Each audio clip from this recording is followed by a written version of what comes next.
All righty. Afternoon, everybody, and welcome to our May seminar for the Professional Development Webinar Series at Austin Energy Green Building. This one's going to be on construction labor equity. We've got a pretty jam-packed agenda here for you. So I'm going to do a quick run through of some announcements and some housekeeping business, and then we'll jump right into it.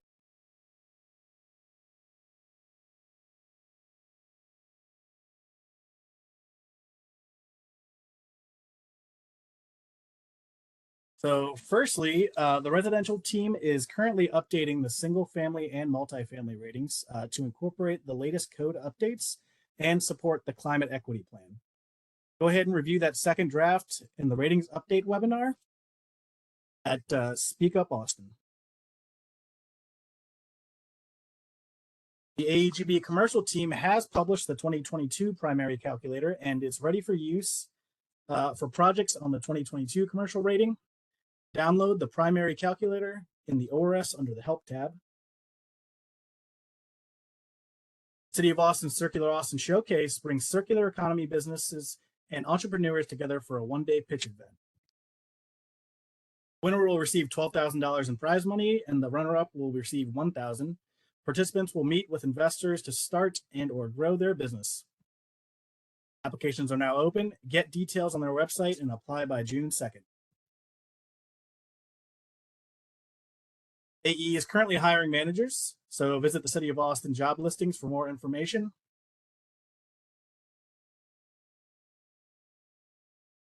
Our July seminar is on grid interactive efficient buildings, and we're lining up some great speakers currently. So we'll have more information on our website soon. And we also have applied for continuing education credits, AIALUs, LEAD, and AICP CMs for this webinar. This is our quality assurance slide for the AIA continuing education units.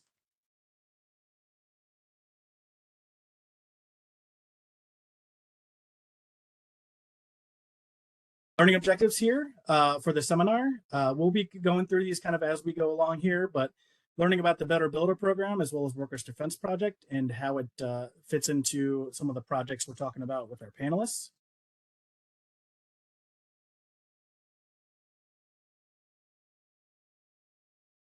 And here's the description of the seminar. The main intent of the seminar is to really kind of situate construction labor equity within the kind of paradigm of sustainability in green buildings. So we've got a great slate of speakers here for you. Got Andrea Nicholls with the Better Builder Director and Workers Defense Project. Luis Contreras with the Foundation Communities. He's a Senior Construction Manager. Cheyenne Krause, Chief of Staff with CapMetro. And David Smythe-Macaulay with the Austin-Bergstrom International Airport as a Project Manager.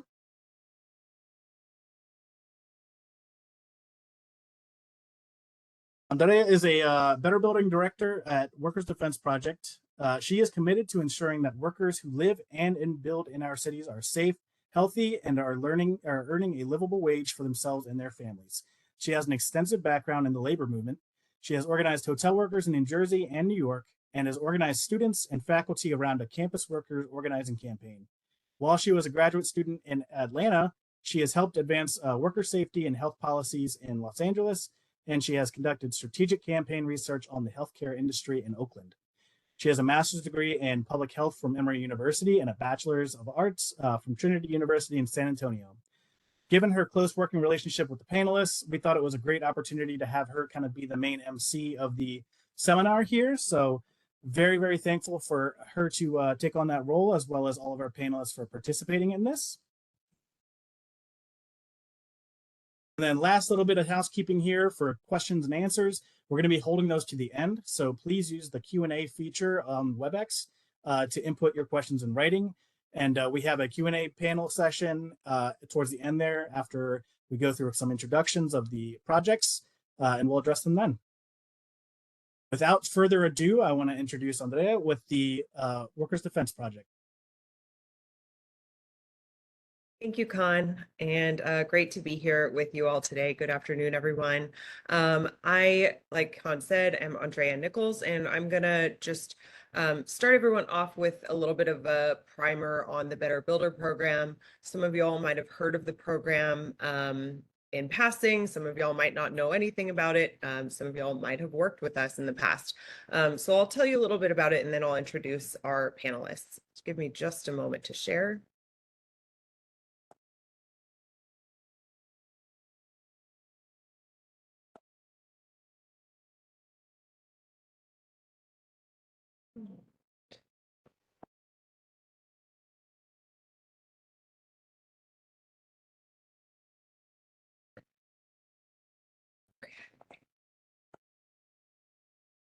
All right, so a little bit about the Better Builder program. I wanted to back up. So the Better Builder program is a program within Workers Defense Project. And Workers Defense Project has been around for over 20 years now. We are a community-based local Texas nonprofit organization based in Austin, as well as offices in Houston and Dallas. We have a membership base of construction workers and just overall low wage workers around the state who are trying to improve conditions for workers everywhere. And so the Better Builder program is a program under Workers Defense Project that focuses on construction workers. Sorry, WebEx is not my forte. So the Better Builder program is a high road program where we work with developers to improve conditions for workers on their projects. It's a certification program, so it's something that developers will get at the end of the project to certify that workers received elevated working conditions on their job higher than what the law would otherwise require them to do. Our mission is that we seek to improve conditions for workers in the construction industry by advocating for fair workplace standards. A little bit more about us. Like I said, Workers Defense is a membership-based local community organization, over 2 decades of working with construction workers. The Better Builder program has been around for just a little over 10 years. And it was started with a committee, a member committee of construction workers who said, hey, we don't want to keep coming to you about instances that have happened after on our workplace after they've already happened. Things like wage theft, things like injuries on the job.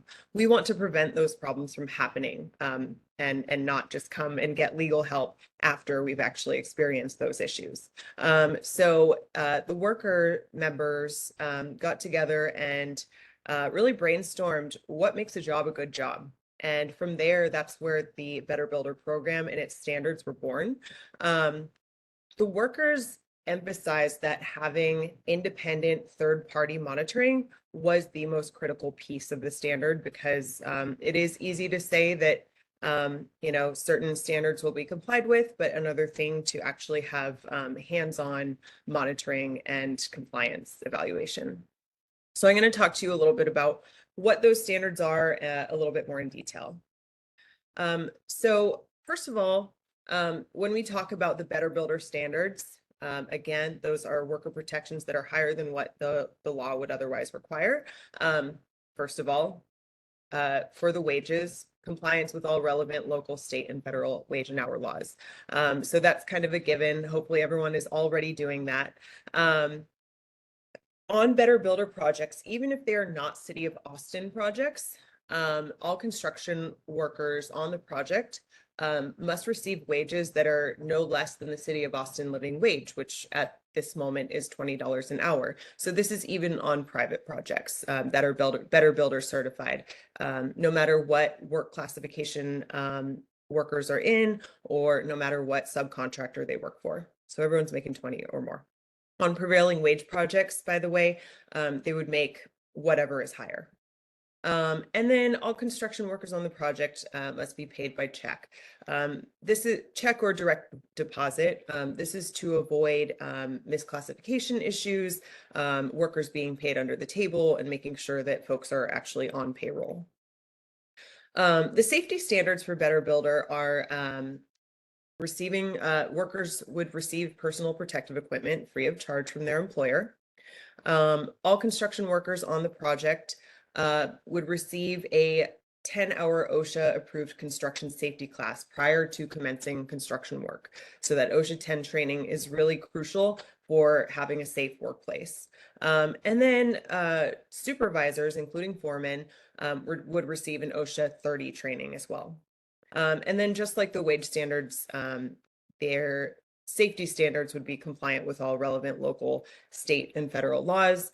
Right now, that includes the City of Austin rest break ordinance, which is 10 minutes of a rest break for every 4 hours of work. Additionally, other standards are that all construction workers on the project must be covered by workers' compensation insurance. This is a given for a lot of folks already, but to make sure, all subcontractors also need to provide that workers' compensation insurance. The next one is more of a goal rather than a requirement. And that is that commercially reasonable efforts are made for 30% of the project's workforce to be students or graduates of a DOL registered apprenticeship program or DOL approved bilingual craft training program.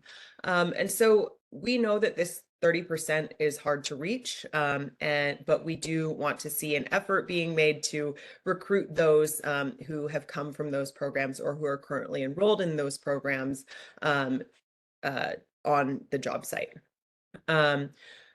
Next one is reasonable signage on the job site, both in English and Spanish, listing the Better Builder standards where other federal and state regulatory signage is posted in a place that is visible for workers so that they know what their rights are on that work site. And then finally, the owner agrees to allow an independent Better Builder certified monitor on site bi-weekly to evaluate compliance. So we are going to talk a little bit more about the monitoring in just a moment. Actually, right now. So a little bit more about the monitoring. Like I said, the compliance piece is just as important as following the standards because that just adds a level of quality assurance to whether or not workers are actually receiving the benefits that we just listed. So in order for a monitor to be Better Builder certified, they go through a Better Builder training with Workers Defense Project. It's usually a 3-day training through classroom or virtually, and as well as on-site observation with Workers Defense Project to receive their accreditation status. During the project, they also have regular oversight with Workers Defense Project. So on a quarterly basis, Workers Defense Project goes out with the monitors to actually make sure that quality assurance is upheld and that it's essentially a monitoring of the monitors on a quarterly basis, even though the monitors would go out every 2 weeks onto those projects. And then in order to really be considered actually independent, monitors must be objective and they must be independent of the contracting chain. So they can't be the contractors themselves and not from the company either, or the owner either. Some of the impact that Better Builder has had so far is that nearly 50,000 workers have actually been impacted by the program, working on a Better Builder site and having those elevated standards. One real benefit to that program too is that we've been able to rescue lost wages, over $110,000 in the last couple of years, just through the monitoring process. So that's without having to go through TWC and wait months, if not more, to actually get their wages, if those wages are even provided to them. So this has been a really efficient way of actually getting, the overtime payment that folks are owed, or if they're misclassified, et cetera. Additionally, over 40% of the construction workers on Better Builder projects have actually received OSHA training for the first time in their careers. And that's something that they can take with them moving forward to advance themselves on the job. 34% of the construction workers on Better Builder sites reported receiving workers' comp for the first time as well. So we're going to talk a lot about partnerships with the panelists, and I just want to mention some of the Better Builder partnerships that we've had so far. We've gotten standards secured through the city of Austin, attaching Better Builder standards to Project Connect sites, which Cheyenne is going to talk to us a little bit more about. The Green Water Treatment Plant redevelopment downtown, including the Google building, the Apple Riata campus, the soccer stadium, and the Austin Energy headquarters at Mueller. We've also been able to bring in Better Builder requirements onto certain third-party development agreements, as well as with commercial expedited permit review projects. We've also, of course, been partnering with the Austin Energy Green Building Program in seminars like this one, as well as with the rating system, and those who participate in Better Builder also get a point for their green building program. We've partnered with foundation communities, which Luis will talk to us a little bit more about. Better Builder standards have also been attached to the recently passed ACC and AISD construction bond programs. And we also work closely with Travis County and have included worker standards in several of their policies with public improvement districts and ground leases. Travis County also has their own in-house Better Builder compliance program, which we helped establish. So I'm going to go ahead and end my slideshow. And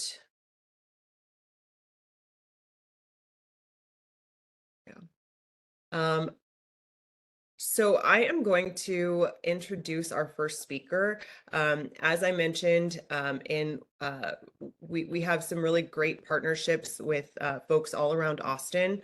And so these people on the panel are representative of several of our key partners. I'm going to start with Cheyenne Krause, representing CapMetro. Cheyenne serves as the Chief of Staff at CapMetro, supporting strategic and priority initiatives, and the CapMetro executive team. Prior to joining CapMetro in 2021, Cheyenne worked for several years in various roles with the City of Austin, City Manager's Office, and Transportation Department, most recently working for 2 years as the Senior Support for Assistant City Manager Gina Viandaca.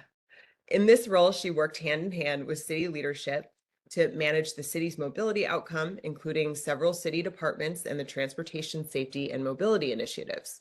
Notably, she was an integral part of the team that collaborated with CapMetro in the success of Project Connect in 2020 and has played key roles on other critical initiatives while working in the city manager's office and Austin Transportation Department in government relations and communications positions.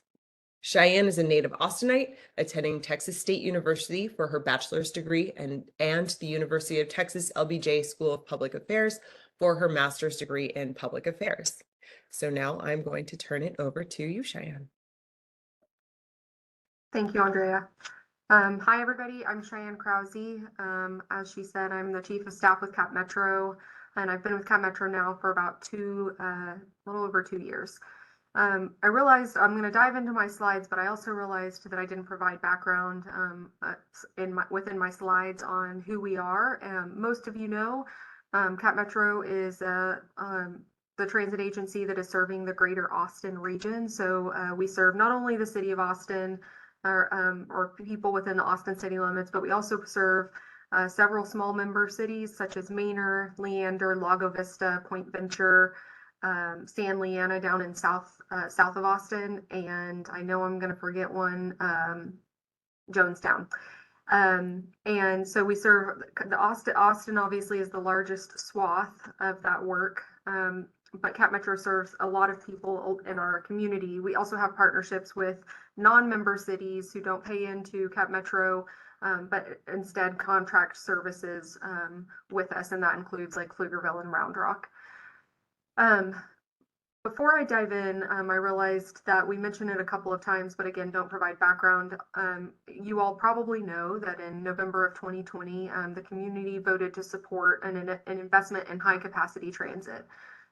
This was a City of Austin tax rate election that was developed in partnership with CapMetro, whereby basically voters approved a dedicated portion of their property tax to be dedicated to an independent entity, which is now the Austin Transit Partnership, for implementation of the Project Connect program of projects, which CapMetro will operate and maintain. So it's a tri-party relationship, and we work really well and very closely with one another.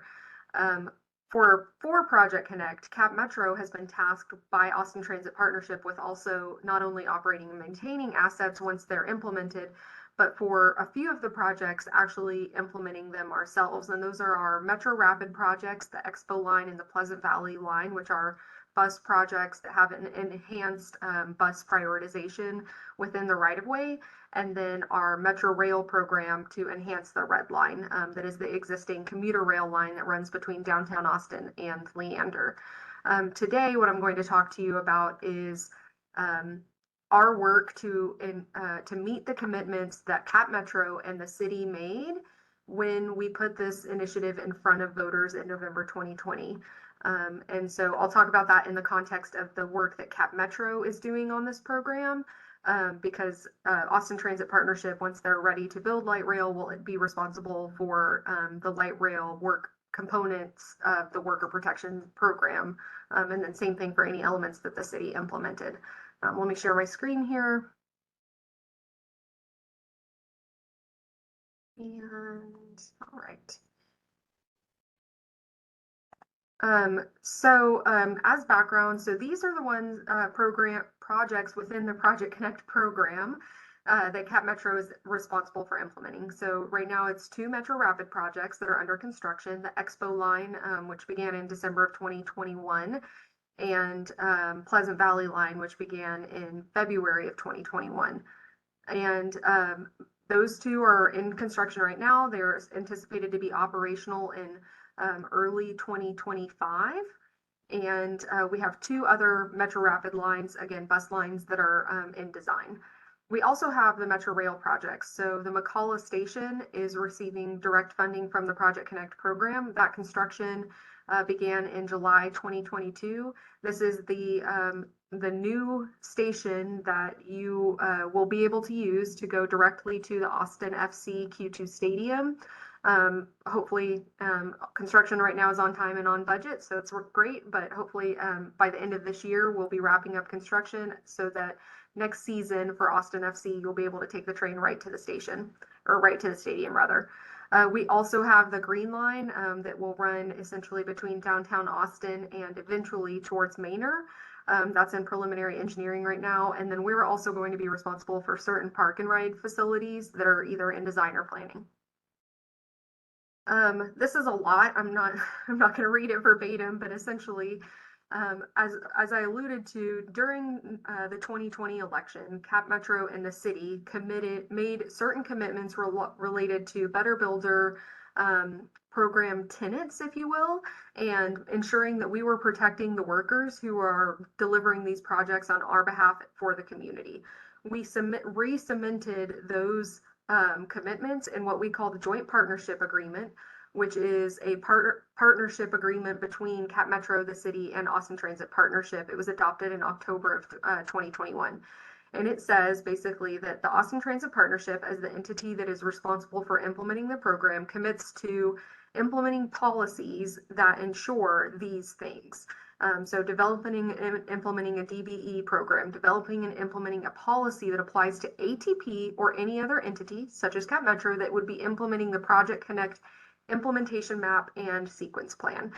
And you can see the tenants that are in there that echo a lot of what Andrea was talking about. Completion of OSHA 10-hour training for workers, completion of OSHA 30 for supervisors, receipt of PPE free of charge for workers, coverage by workers' compensation insurance, and then on-site monitoring, independent of construction companies and their affiliates. And that also has to be accredited by a community organization that represents the interest of workers. We also have living wage within there, or Davis-Bacon, whichever is higher, and ensuring access to healthcare and sick leave where possible.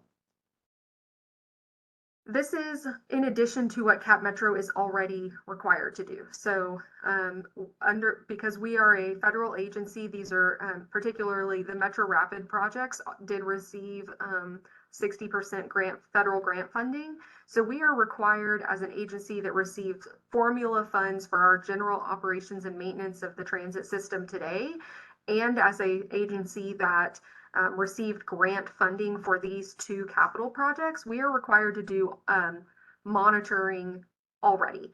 Those things I think of as more standard safety things. So we have, and these are on the screen, you see kind of some example statistics from last year. But the monitors, when they're looking at safety issues, they're looking for trip hazards, making sure that they're briefing folks and doing report outs. So you see the safety meetings and toolbox talks, and obviously in July of last year, it was really important to do heat exhaustion and heat excess warnings and talking about staying hydrated and staying safe. But they look for trip hazards, they look for PPE, those types of things.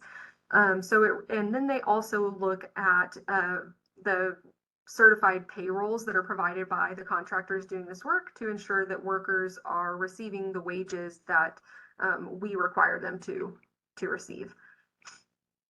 We also, though, are doing, and this is what I want to focus on, the on-site monitoring. So before I get into that, one of the things and the biggest thing that we might talk about in Q&A is we had to make sure that our contracts, when we were awarding these contracts before construction began, took into account the protections. And that was challenging. And we have great attorneys who are aware of the federal laws and the local laws and the local politics and the sentiment behind the importance of this work. And so we made sure that our contracts included these components. The last piece, the on-site monitoring, was an additional step, and we executed an agreement with Certification Associates, who is accredited by Workers Defense, to do all of the on-site monitoring, reporting, and coordination with our project delivery teams. And again, this is supplemental to federally required safety and wage inspections. So on the Metro Rapid construction, again, bus lines, we have 8 station sites underway concurrently at any given time. There's 3 different contractors and usually 5 to 8 different people per site. And so again, just within that sentence alone, please know that the subtext there says lots of coordination. And so we're so grateful to have Certification Associates to help us with this piece. We're rotating between sites. Certain sites take 4 to 6 weeks, depending on how intense the concrete work is and that kind of thing. Park and rides take 6 to 8 months, a lot more heavy lift. And then with the monitoring, we set up bi-weekly site visits, visiting 1 site per visit and rotating between sites to ensure that we're getting with all of the workers. On the Metro Rail side, it's 1 site, 25 workers on site on average. It's with 18 months of construction. And so we're doing monthly site visits there.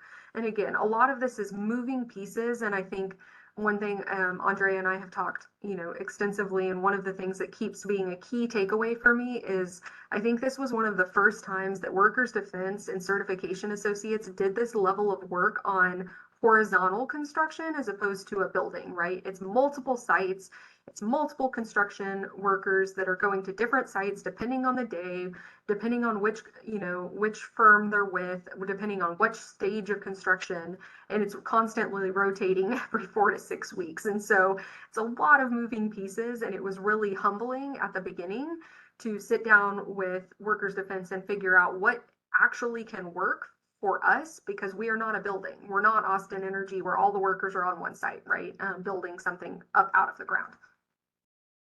I don't think, the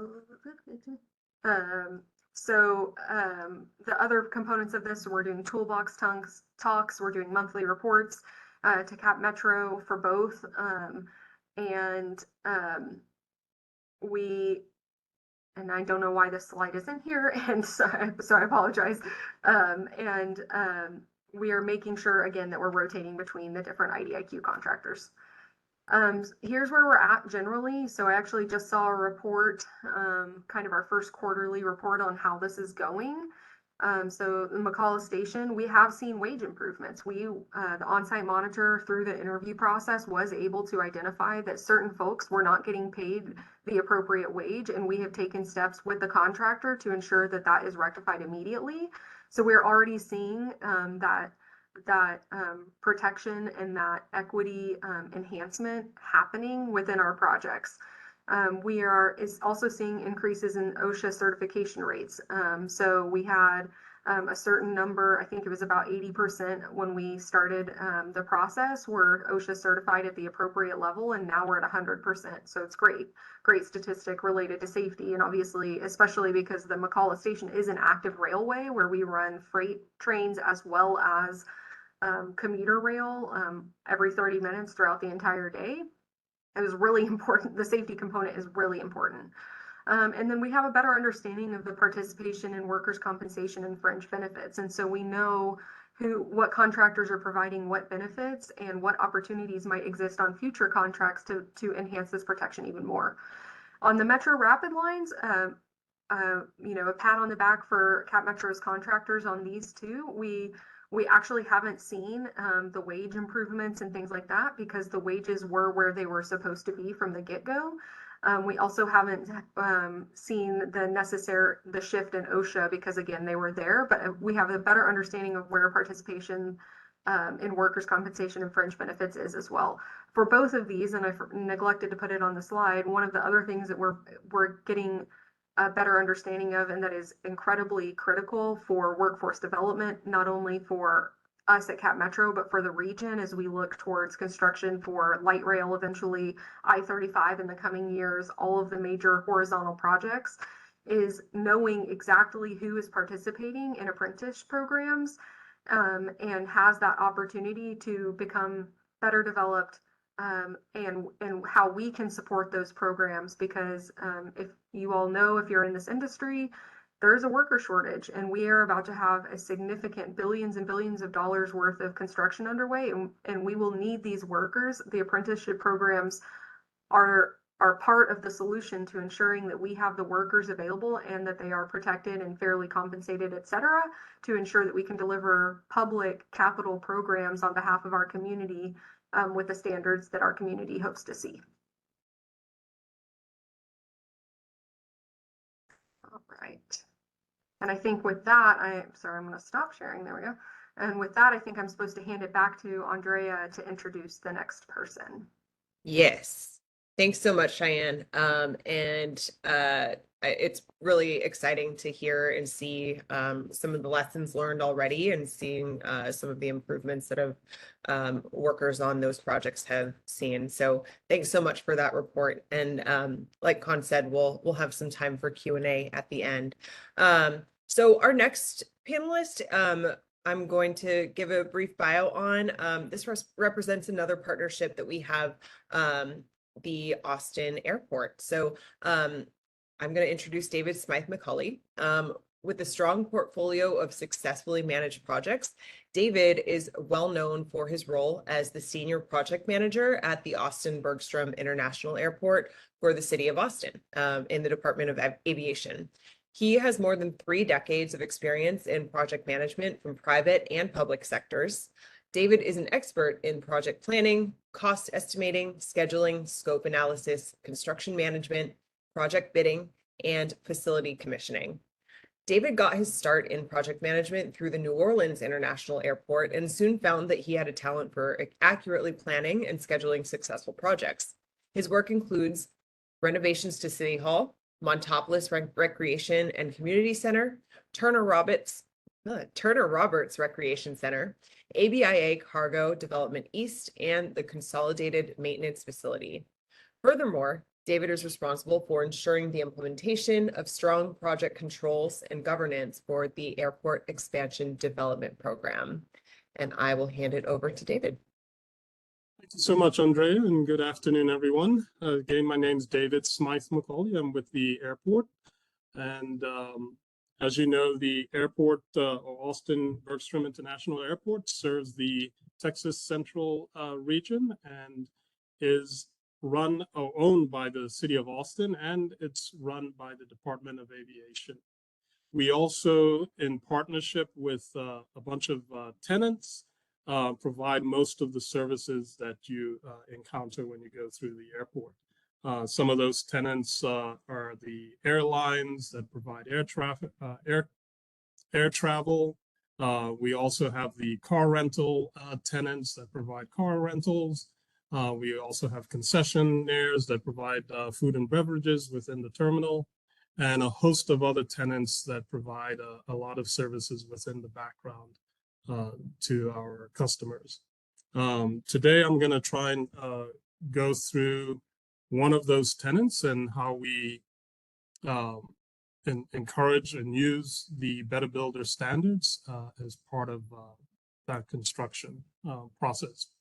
And hold on while I share my screen.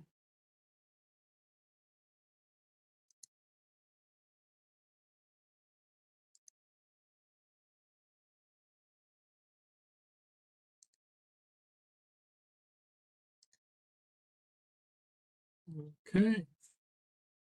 And so we're going to touch on the new airport fuel facility project. And basically, I'm going to go over those Better Builder program labor standards that we're following on this particular project. As I said before, this is a tenant project, and I'll get into a little bit of the details on that project, and then how the airport ensures the compliance and the current status. So again, the standards that we are adhering to and were included within the lease agreement with this tenant include wages adhering for the City of Austin living wages, health and safety. We also include benefits like workers' comp within all of their certificates of insurance, and we require training to keep the industry growing, and finally participation in audits. The Austin fuel facility is located along Highway 183 on the west side of the airport. It is owned by the AUS Fuel Company, which is a consortium of all the commercial airlines that operate at the airport, and they also run all of the aviation fuel facilities. This project is currently under construction with completion dates. So just brief overview of the scope of this project. It includes a new entrance and deceleration lane off of Highway 183, truck offload positions. We also have stormwater handling systems around the facility that include two large oil water separators. One of them is above, the other is underground. We have temporary operations trailer, fire protection and controls building, an emergency generator, product recovery tanks, and also two large fuel tanks that are contained within a dike, hydrant pump pads, transfer line pads, several rain gardens around the perimeter of the site. We also have airport improvements to the security fence and service road around the airside.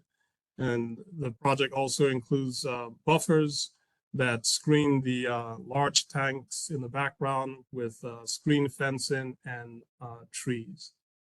And basically, the majority of this project is the fuel tanks and a lot of piping and pumps. So a lot of it is very specialized construction. So ensuring compliance, we use three departments. As I said, Department of Aviation is the lighthouse or the person that makes sure that everything, all of the other departments are collaborating and getting the work done. But to help us, we also have financial services, which includes wage compliance program, as well as the construction training program. And we also enlist the help of the capital delivery department, which includes the construction services division, which does all of our safety and quality inspections. Under the Department of Aviation, we have two divisions: properties, which does all of the leases with tenants and brings tenants on board. And we have the planning and development department, which I work for, which does all of the monitoring and ensuring compliance as tenants move forward with improvements. So how do we get this work done? As I said before, the Aviation Planning and Development Division ensures overall lease compliance and enforcement. We work with our primes and subs to correct any non-compliance issues. And if there are any issues, we escalate that to the Airport Properties Division to notify. Also, as I said, the tenant leases include, well, in this particular project, the tenant lease includes living wages, the construction safety plan, insurance requirements, and also the construction training program.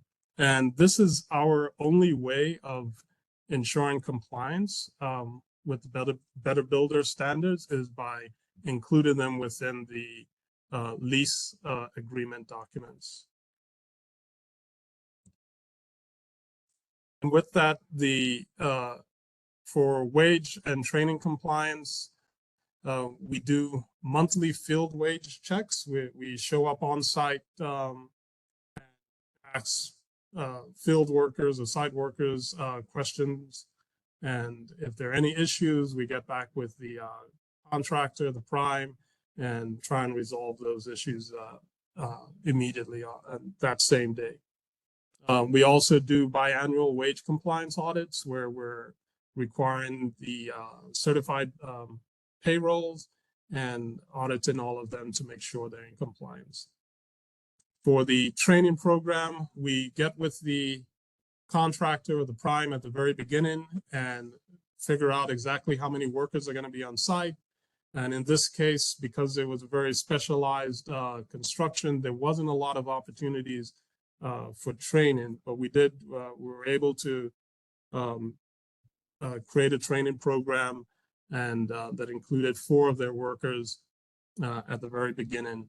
And we also do an biannual training transcript, or we request training transcripts from whatever training organization that they're going through. And as again, we do monthly training reports for the project as we move, as progress is made. Safety compliance is done by the Construction Safety or Construction Services Division, and they do daily inspections on the site, and part of their duty is also to look for any safety issues and correct them immediately. We require that all of the workers have OSHA 10 hour, and that foremen and superintendents have at least OSHA 30. And we also provide a monthly safety report. So how are we doing status-wise? Wages so far have been in compliance. We haven't had any issues except for a trade name, the wrongful use of a trade name. I think one of the workers was calling themselves a classified wage name, and so we have that corrected. It shows up. Also glad to say that when it comes to safety, we've had over 158,000 work hours without a recordable event, and it's a very big deal for us. We keep safety as a major priority for city jobs as well as tenant projects. And I'm glad to say that our contractor on this particular project is also very big on safety. We're glad that it shows. Benefits, their workers' compensation is included in the certificate of insurance, which gets renewed every year, and it's checked to make sure that all of the requirements are in there. And if not, we normally just stop work until they get that corrected. Nobody can work on site without certificate of insurance. As I said before, we had 4 trainees. 2 of them were laborers and 2 were carpenters. One of the carpenters left, and so we're in the process of looking for another worker that would like to attend training. All of the training is going through the National Center for Construction Education and Research, and they provide training in class as well as on site to these workers. And that they have been going to classes and learning, and we've been verifying that every month. And compliance continues on this project. As I said, it's due to finish early next year, and the 3 departments or 3 divisions will continue monitoring compliance and making sure that the contractor stays in line. Thank you. And I'll hand it back to Andrea. Thanks so much, David. And we really look forward to continuing to work with the airport on other tenant projects. So thanks for that case study. So last but not least, I would like to introduce Luis Contreras, who is with Foundation Communities, another one of our partners with the Better Builder program, who we've been working with for several years. Luis is a native Texan who was raised in Houston and is proud to call Austin home. He graduated with a Bachelor of Science in Architecture from the University of Texas at San Antonio, which paved the way for a multifaceted career that has spanned all the related disciplines, including architecture, construction, and real estate development. After well over a decade of a successful private sector career managing multi-million-dollar development deals across the country, he decided it was time for a change. In 2019, Luis decided to pivot and joined Foundation Communities as a part of their affordable housing development team. He has been able to use his unique skill set and personal experiences to bring new insights to his team while developing new equitable processes for this well-established nonprofit. His current role as the company's senior construction manager has given him the platform to bring awareness to how decisions that developers make every day can impact the community for generations. One of his core beliefs is that developers need to continue to push green initiatives and safe construction standards to change the negative profit loss connotation that is typically associated with these pillars of the industry. And with that said, I'm going to turn it over to you, Luis. Thanks for being here. Thank you for having me. Hi, everyone.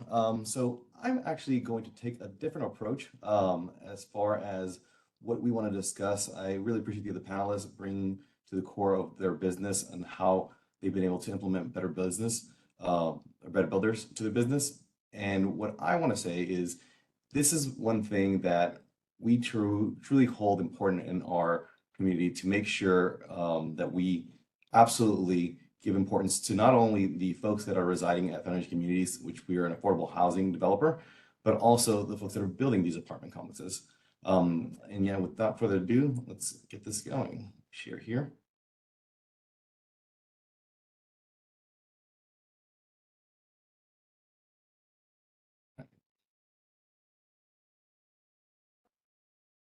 So I want to kind of present to you guys overall idea of what we do as Foundation Communities. We're, as I mentioned, an Austin housing nonprofit developer established in the 1990. We were the first multifamily developer to use Better Builder. We have 26 properties and 4 under construction currently right now. And the average worker per project is about 400 to 500 workers per project. And so as you can imagine, that brings about a whole slew of things that can possibly happen, from worker safety to underpaid folks, and just really wanting to maintain a safe environment. And so that's something that Financial Committee is always focused on. We want to make sure that we continue to push the envelope, and leadership ELT group here, the executive leadership team, absolutely understands that. Here. So one thing that we've all seen is in the construction industry, and you guys being mostly construction professionals, we've seen a very vast change. Whereas the market's going down, trending downward in the single family community, we've seen an influx of semi-skilled or very low skilled workers coming to the multifamily sector. And what that means for us is that there is definitely a lack of education and understanding, from everything on what they're supposed to be getting paid all the way through stolen wages. It kind of runs the gauntlet. And so what I want to make sure we understand here, as we convene in this meeting here, is making sure that all those things and understanding are affecting not only the bottom line, but your project schedules. So project schedules, as we all know, are the driving force, and that we all agree to at the beginning of the project. And it's one of those innovative things that we think we got it just right. And just when we think everything's been hashed out, obviously life happens. And we do think that we have to implement new systematic ways to not only guide the principles of the schedule, but also schedule our workers appropriately. One of the things that I've noted on here is workers' compensation is something that a lot of folks unfortunately don't understand, coming from the single family communities and developers. And so when they make the jump over to multifamilies, we want to make sure as FC that all our construction workers, and specifically our subcontractors, are carrying workers' comp. That's at the top of the list for us, because as we know, incidents do happen, and if we don't have coverage or insurance, we want to make sure that these folks are aware that they are able to ask for that. And that's a financial community. So one of the things we do here as a developer is try to take everything to the forefront, whether it's needed or required by state, local, federal law or not. We want to make sure we keep the job safe, and that the folks out there building our communities are actually aware what they're enabled to do. OSHA certifications, like I said, we've got 10-hour and 30-hour is the Better Builder goal, but we want to make sure that these folks acknowledge and understand what that means. And if we can do anything to help the community kind of propel that, whether it's offering courses in compliance or in combination with the city of Austin, we want to make sure that we are at the forefront of making sure that these folks that are coming into this new typology of construction are aware that they are able to get the 10-hour OSHA certification or 30-hour if you're managing folks. So one of the things that we do that's innovative here is we want to make sure that not only are we collaborating with the folks on site via the GC, but we also want to make sure that folks that are coming in from our team internally understand the implications of having folks and having reasonable bilingual signage, as I mentioned here, because a lot of these folks are, as we know, and anyone who's been in this industry for a while understands that it's not just everything comes across in English. There is a heavy population that is very Spanish speaking only. And so we want to make sure that when we do go out there and educate, and with the partnership of Better Builder, that these folks out there, not because of the GC, but because of our insurance, which is Better Builder in this case, is understanding that they do have rights as workers to be on our job site and implement certain requirements on safety standards. And that's one of the main things that we want to make sure we continue to implement on our site. Why it matters. So obviously, as I mentioned earlier, the skilled labor force is something that can either make or break your project schedule. And so I know we've all been in the predicament where we get towards the end of the job and wonder what happened to the schedule. And I would say that one of the biggest interests of why we wanted to partner up with Better Builder is because having that extra layer of safety and security, of third-party just conversations with the construction workers, we want to make sure that these folks are skilled labor. And that in itself is something what we want to, as a community, help folks slowly take the right courses and learn and hopefully gain a little bit of a salary pay or wage pay hike because they're now reached another tier. And so that as a holistic approach to what equity is in our industry is something that's not only important because we do affordable housing, but I think as a whole, whether it's commercial or residential, I think it's a lot harder as we're seeing any tradesmen that come from residential and multifamily is kind of that pseudo combination of commercial and residential. And we want to make sure that they understand that we are allowed to give them just as much rights as they have and hold them to a higher standard, specifically the general contractors, so they can perform at the utmost level and we can complete our project on time. That means, insurance claims drop. That does mean, safer sites, as I keep reiterating, is the key component of what we want to do, make sure that any issues that arise are notified. A lot of these folks that are out there actually come out and sometimes get injured, and because of their fear of being reported or lack of documentation, they kind of disappear from the site. So what we want to do with Better Builder is make sure we go out there and ask those questions and not taking the general contractor's word at face value. We want to make sure that the workers themselves are able to freely speak about any issues that they see out there or anything that they've been told, whether it's wage theft or anything of that nature. And yeah, overall, I just want to say that I want to make sure that anytime you guys have any questions with Better Builder, we've had the fortune to ensure that Andrea is very, very open to having any conversation with any of us about what we can do to explore other options to make sure that we hit the bottom line and not only keep implementing these things on the site, but also work to explore different variables and how we can expand. We are currently working, for example, on a pilot program because we've had such an influx of residential employees jumping over to multifamily to see what the actual average is of folks with OSHA certifications and what we can do to actually implement yet another project with a full Better Builder certification, because we have had full transparency issues in the past because of the type of workers that we have. But yeah, all that to say, I can pass it on back to Andrea, and I appreciate y'all's time.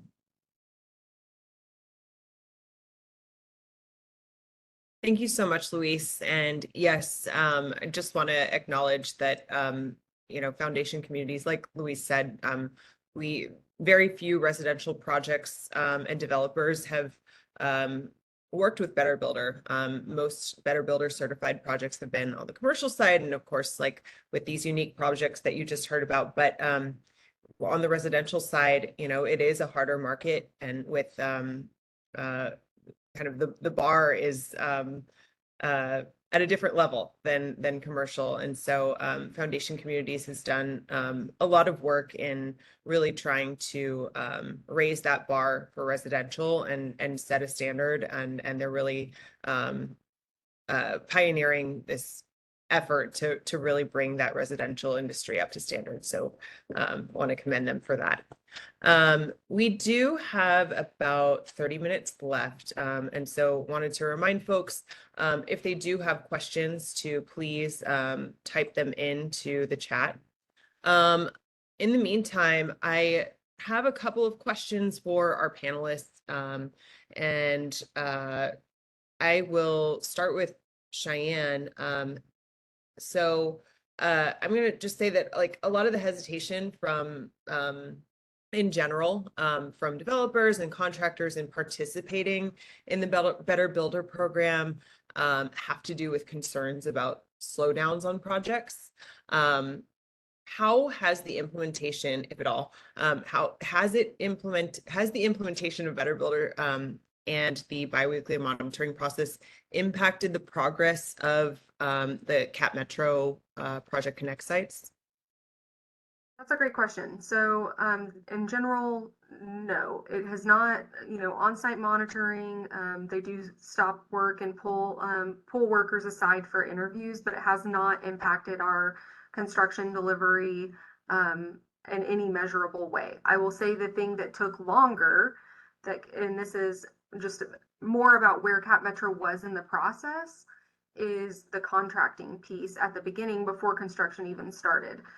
So the election was approved in November 2020, and then we broke ground very early in 2021 on a couple of we took contracts to the board in early 2021 for authorization so that we could break ground on projects in 2021. And, our ICE for the contracts and things like that did not incorporate that language that was added to the resolutions because the resolutions, the contract with voters wasn't crafted at the time when we were developing the ICE and developing the RFP. So we had to go back and redo a little bit of that work and make sure that before we issued a notice to proceed, that our contracts were lockstep with the commitments that we made to the community. I would say that that was the larger time commitment that we had to make. But the on-site monitoring itself, the work that's actually interacting with the workers who are delivering these projects, has not impacted our schedule at all. And moreover, Certification Associates that's doing the on-site monitoring has been a really integral partner in understanding that what we all know, right? Time is money, and these are publicly funded projects. And so that delay has a real impact on the community as well. And so they're lockstep with us in making sure that we're not disruptive and that kind of thing. Thanks, Cheyenne. My next question is for David. So we know that the Austin Airport already had an existing, prior to Better Builder, already had an existing and very extensive internal process for, making tenant projects actually come to life. How has the Austin Airport leadership and staff adjusted to accommodate for including worker protections into its process for these tenant projects? Yeah, good question. As you know, the city council has made it very clear that they want to include Better Builder standards on everything dealing with the city. And so that extends to our tenants. And airport management is very supportive of that intent. And we're also in collaborations with Workers Defense in improving those standards here at the airport, and getting at the end of the day all of our tenants on board and participating and getting audited and moving forward with those Better Builder standards. Most of our tenant improvement projects, to some extent, do follow those standards, just because of some of the standard lease agreements that we have. But there's still some gaps that need to be filled, and we're working intently in getting that done. Thanks, David. Thanks. My next question is for Luis now. So we know that for years, Austin has been going through a process of gentrification and making the city a lot more expensive to live in, and that Foundation Communities is working to help families continue to afford to live in Austin. At the same time, Foundation Communities is also, as you explained, committed to worker protections on your project. So have you found that these are competing priorities, right? Like actually providing affordable housing, and also making sure that the workers that build that housing are getting these protections. So are those competing priorities, and how is Foundation Communities making attempts to address both? Yeah, absolutely. Yeah, I mean, I don't think it's a secret that the affordability here in Austin continues to skyrocket.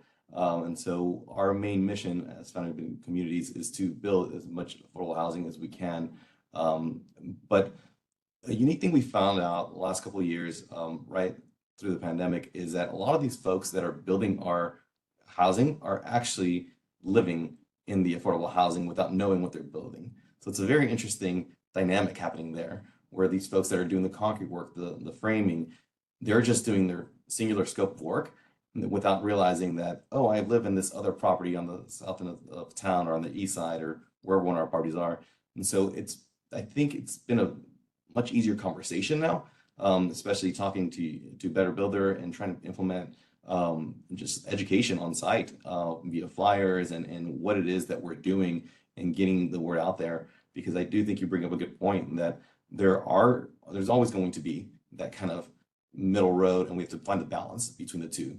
Because the reality is the folks that are building our affordable housing are building in sometimes a gentrified area, and we're trying to maintain with what we can the value of what a community means and what these historical communities, specifically here in Austin, mean to the folks that are building their apartment complexes. So. Thanks, Luis. My next question is just to anyone on the panel who wants to answer. I know this has actually been touched on in a couple of your presentations, but just to restate this question, what are some ways that the construction industry can benefit from having worker protections on their projects?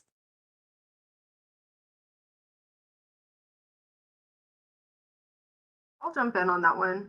I mean, to me, and obviously I'm a public agency, right? And this is not my professional background at all, but to me, I think the biggest thing, and speaking as an agency, so CapMetro, we have a driver shortage, we have a mechanics shortage, and we are competing with every other agency or private entity, or I mean, we compete with the city of Austin for people with a CDL, because the city of Austin also needs people to drive trash trucks. And so every little thing that we can do as a public agency, or that you all can do in the private sector to make your job an attractive place to work, to ensure that your workers are going to be protected and valued, and that it's not just a job, but a career, especially with the Department of Labor apprenticeship affiliations and things like that.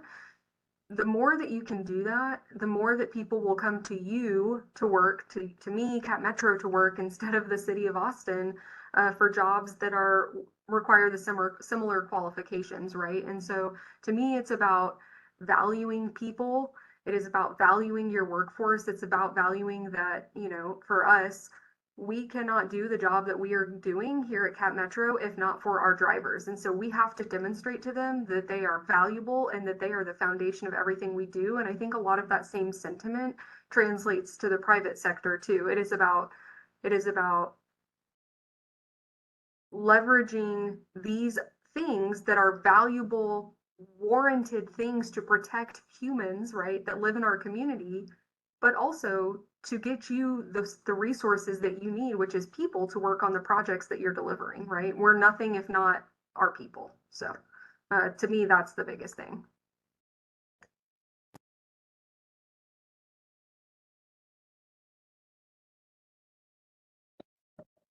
Don't all jump in at once, y'all. I don't know if anyone else wanted to jump in. If not, no worries. No, I totally agree with Cheyenne's sentiments on getting workers higher worker standards for our jobs. It does improve from a business standpoint. The more accidents you have on site, the more costly it takes and the longer it takes. Having well-trained, healthy workers on site, the work gets done faster. It gets done with higher quality. I know, just from my personal, I love doing projects at home. I don't always know exactly what I'm doing, and it takes me forever to do them. And then when I do hire somebody that knows what they're doing, and you watch their productivity, it's just it's incredible on how fast and how accurately they're able to do the same work. And the fact that they do it day in and day out and can train the next generation to do that really helps improve productivity on the business side. And then on the humane side, COVID turned our labor force upside down. Young kids today, have a different outlook on work, and they expect that if they're coming to work for an organization, that they're going to be treated humanely and they're going to be treated with respect, and they're going to be trained and they're going to be taken care of to do what they do best. And so, yeah, I believe, what you're doing is essential to our industry and our operations as an airport. We're hopefully we're not in competition with CapMetro, but for labors, but we do need good people to work for us. And And I would add, I think, to that something that I think I'm guessing that David and I are both sensitive to. It costs money, right? This is not free. We are paying certification associates. CapMetro is, right, and it causes the project to cost more money. And obviously, there's a lot of like moral things that we are paying for, right? Like we're paying better wages and things like that have a moral value, but also back to being an attractive place to work and a place where people want to do projects for. By having enough workers to deliver a project, that means exactly like David was talking about, that a project can get done faster, right?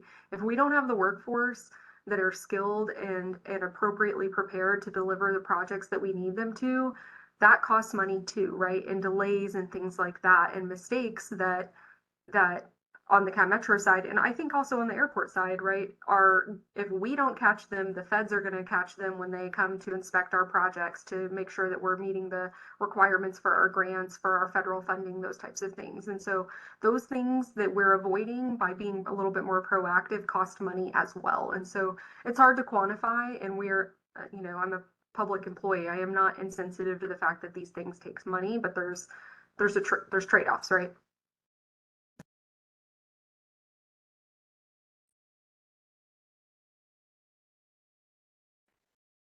Awesome. Thank y'all for that really extensive answer. We have a question in the chat from Mark, and he asks, is there any interest within the Better Builder program or other construction labor equity program to look at the materials used on projects and how they affect the health of workers? For example, VOC content of materials and or proper ventilation. How about other well-being practices on the job site? That's an excellent question. We would love to. First and foremost, the Better Builder program is meant to address the most dire things, which are the proliferation of worker deaths and injuries that happen in our state compared to other states, and making sure that workers are receiving a livable wage for their families, and making sure that their families don't go bankrupt if they get injured on the job and are not protected from workers' compensation. And so some of these more detailed things that are that regulate certain different aspects of construction.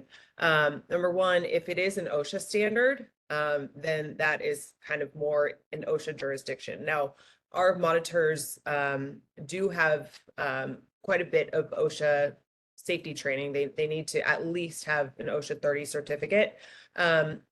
They are trained to identify any health or safety issues that are not in compliance with OSHA standards on the job site. And so their monitoring visits also kind of double as safety walks. They're also kind of a resource for workers when they do interview workers to be able to receive any sort of alert that if any safety issue is going on, then the monitor will contact the contractor, the general contractor, and the owner if needed to rectify the issue.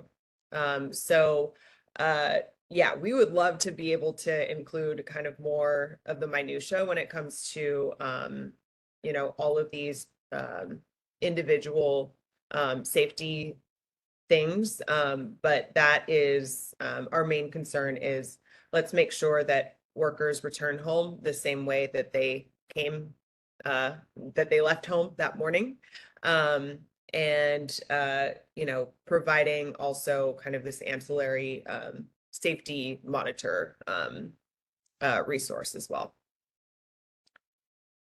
I believe Cheyenne put in the chat, CapMetro does not have something this specific, but we have a sustainability plan that is board adopted. It includes policies and goals related to construction related materials. Yeah. And, you know, on the CapMetro side, they do have that extra layer of, you know, from the federal requirements of safety monitoring on top of the Better Builder monitoring.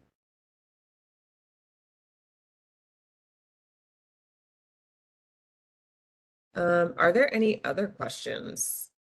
Oh. Okay, also from Mark, can you talk more about the worker training and apprenticeship programs?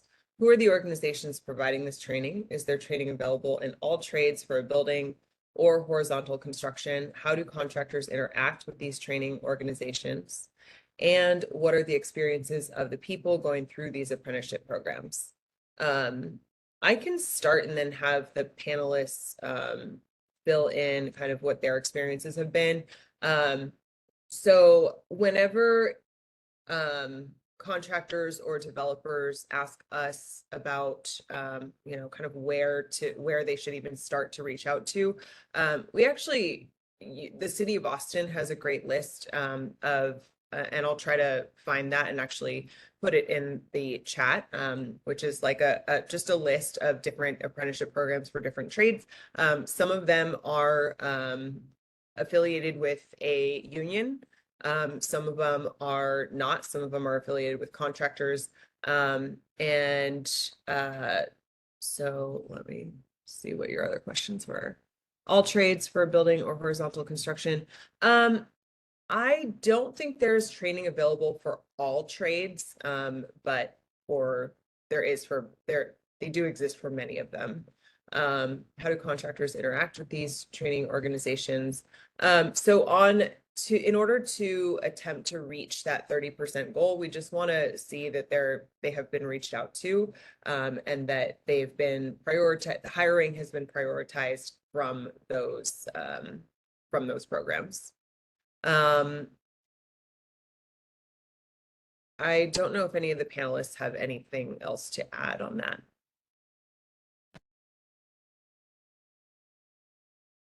Sure, yeah. I mean, there are many resources, specifically talking about OSHA. So one thing that Andrea and I have been discussing is we have a lot of office space here in our newest office for financial communities, and in big areas where we're thinking one of the things we could possibly do is offer up the space if we can find a partnership with somebody who's willing to do at least an OSHA 10 training here on our property.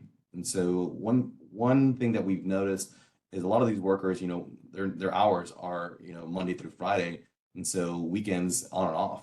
And so trying to attain any kind of additional certification is a little difficult sometimes. You know, folks have families and kids, and there's a slew of hurdles that come as most of us do. But for them, because their work hours are so heavily focused on Monday to Friday, early mornings to late afternoon sometimes, it is difficult to find those training programs available without asking for time off. And so I think as a developer, going back to your original question on the VOC and green buildings, anything that we can do up to a certain extent that within our parameters, you know, we as a developer need to be able to do and accommodate and maybe even put a line item in our budgets, similar to what we're doing for Better Builder. There is an entry cost to have a Better Builder certification, but if we on the forefront allow a budget item for that, I think we can kind of meet in the middle and figure out what we can do to help these workers really attain the certification that will very likely propel them to another level, and they're going to be willing and able to teach somebody else as well, and tell them how their journey went from A to B.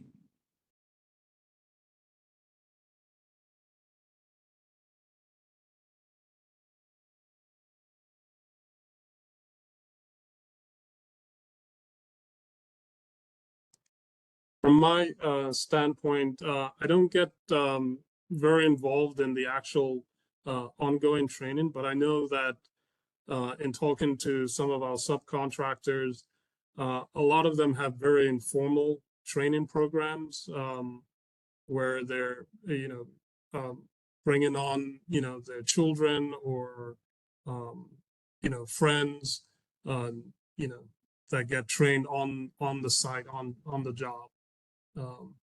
And we're trying as best as possible to encourage, those folks to go to a more formal training program, such as, even ACC provides a lot of specialized training in MEP and other in carpentry and other aspects. And there's again, I try to post the link to the City of Austin's construction training program site. It truncated part of it, but the link's there.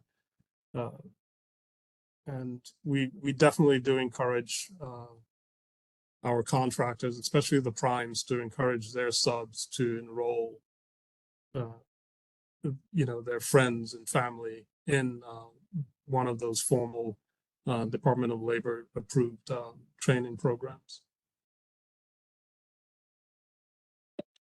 Thanks for dropping that link, David. You're Any welcome. other questions? We do have a couple minutes left.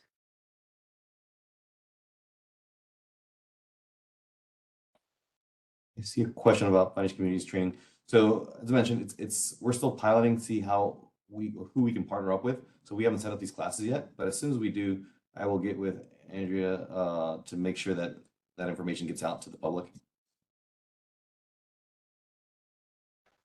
Awesome, thanks. I missed that question. So I have just a closing question, if no more questions from the audience. I wanted to ask all three of you if you could give one piece of advice to a developer or contractor who's considering implementing worker protections like Better Builder, what would you tell them?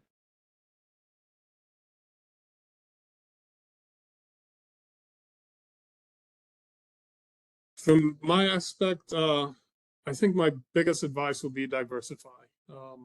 Our industry is so male intensive, and there is a whole other group of folks that need to be introduced to our industry that could really improve what we do and bring more insights and more innovation to the way we do things. Construction has been around for hundreds of years, and we slowly make improvements to it, and it's been mostly male dominated, and I think it's time that it diversified and include more women and minorities within construction. I didn't talk about this at the beginning, but originally for the on-site monitoring component, CapMetro thought that we would train our own staff and do this work ourselves, do the monitoring ourselves, because we were already doing on-site monitoring for our federal requirements. And that did not work. It did not go smoothly. And so we outsourced it. But it was like, I think really lean into understanding and meeting the intent of the requirements and have conversations with folks like Andrea and Workers Defense to understand, because it was, I spoke about the revelation that there aren't a lot of other horizontal projects that have delivered on this, and we were able to sit down and have a conversation that's like, what works for other people and what other agencies and other projects is not going to work for us, because we're just a little special snowflake. And having that conversation and really leaning into understanding how can we meet the intent of what the protections are and get creative, I think those conversations will get you a long way. And we're very appreciative to our partners at Workers Defense and to Certification Associates for working with us to iron out those kinks at the beginning. And now we have a good rhythm. So really lean into understanding what you don't understand.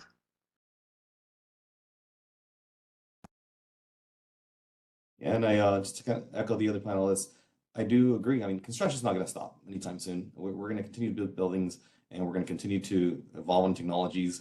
And so learning what we can do using technology and ourselves as agencies to combine what it is that we can do to push the envelope and continue to do that. Because I think it's very easy to forget that these are people, right? They're not machines. These are humans that are building everything we live in and everything we work at. And so if we don't protect them, that pool is going to get smaller and smaller, because there are going to be more incidences if we don't train them up properly. Awesome. Thank all of y'all for those really great answers. So on that note, I think that this is it for our panel. I really appreciate all of you, the panelists especially, for being here and for the work that y'all are continuing to do within your organizations, and for really prioritizing protecting workers in with your organizational goals.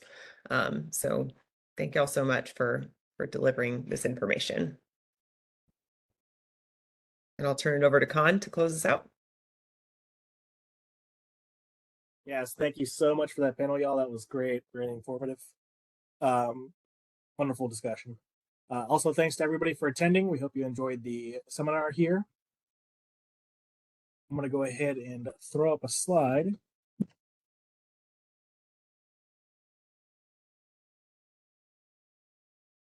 Which will close us out here. So in the chat, there should be a survey link to give us some feedback on the seminar. We really welcome and appreciate that feedback. So hope to see some of the folks fill that out. And as a reminder, there were some questions in the chat about this. Everyone that has registered will receive a follow-up email with resource links, including a recording of this webinar. And all attendees that joined us for the webinar today will receive continuing education certificates for self-reporting of GBCI and CE hours and AICP-CM credits. If you provided your AIA number during registration, we will report your AIA LU for attending this webinar. And with that, we're going to wrap it up. Thank you guys again. Thank you for all our panelists, and thank you, Andrea, for this great seminar. Great day. Thanks, everyone. Bye.